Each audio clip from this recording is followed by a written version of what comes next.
Hubble Space Telescope Imaging Spectrograph, or STIS, has capabilities like searching for black holes and looking at the atmospheres of planets orbiting other stars. After STIS had a power failure in 2004, the Hubble team was tasked with replacing STIS's damaged electronics boards on the final servicing mission in 2009, which would turn out to be a memorable day for everyone involved.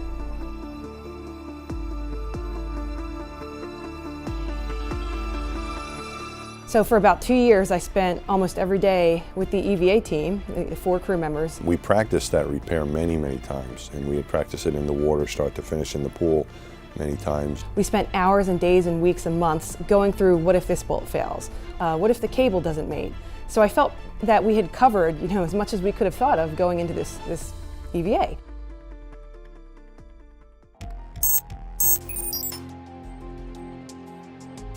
So we came in to work here at the Space Telescope Operations Control Center at Goddard.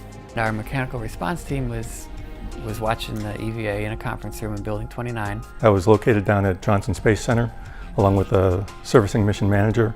The day started out really well. I was trying to make it a perfect day, no problems. So they get to the section where they have to remove the handrail on STIS. And you have to remove this handrail that was designed actually to help remove and install the entire instrument in order to access the electronics board underneath. And we watched Mike Massimino attempt to do a rather simple task. All he had to do was remove 4 screws from a handrail. And so the 2 screws at the top of the handrail came off fine. The one on the bottom left comes out fine. I go to the bottom right. We could see the pistol grip tool spinning in the bolt head, and the bolt wasn't coming out. I don't want to strip the thing. Oh my God. That was the first thing, it's what are we going to do? Because this is a showstopper right here. For a while, probably about an hour or so, we were trying different bits on the end of the power tool. We were trying all kinds of things. And one thing that crossed my mind was, what would you do? What would you do at home? What would you do in your garage? And I was thinking back to my garage, and sometimes what would I do? And I just kind of, use the brute force, So I thought, what about just trying to break it? It didn't even occur to a lot of us, just because it's something that you're not really ever trained to do or think of. So one of the things I did was I called back to James Cooper back here at Goddard. James Cooper called us on the speakerphone and said, "Hey guys, you're watching this, right?" And we said, yeah, of course. We found out we did have a mock-up of the STIS front panel with the handrail on it. We came up with a quick plan. Bill Mitchell said, I've got 2 handrails inside the clean room, and Ken Dickinson and I came up with a plan for how to rig up the test. So we scattered into the building to get all the materials we were going to need. Well, it was a Sunday, nobody was around, so I'm literally running through the halls, and I run to where the techs would be, and I find a guy, Gene McAllicher, who happened to be in the building working on another project. So he said, "What do you need?"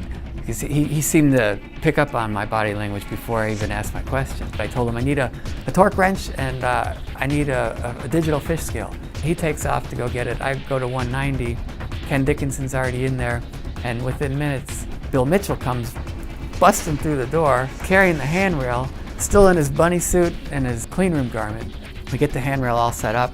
Everything's ready to go. We text a couple pictures back and forth. James gives us the green light, and Gene stands up on the table and starts pulling the handrail.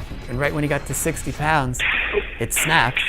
Actually, the bolt went flying. Once we'd done that test, then I got on our communication loops and called it to Jim Corbo.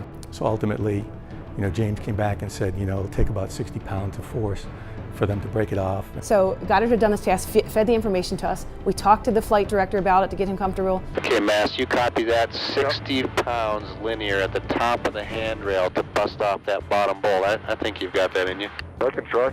I knew I could do that. What if he pulls it off and there's debris? What if he pulls off the handrail and there's a sharp edge?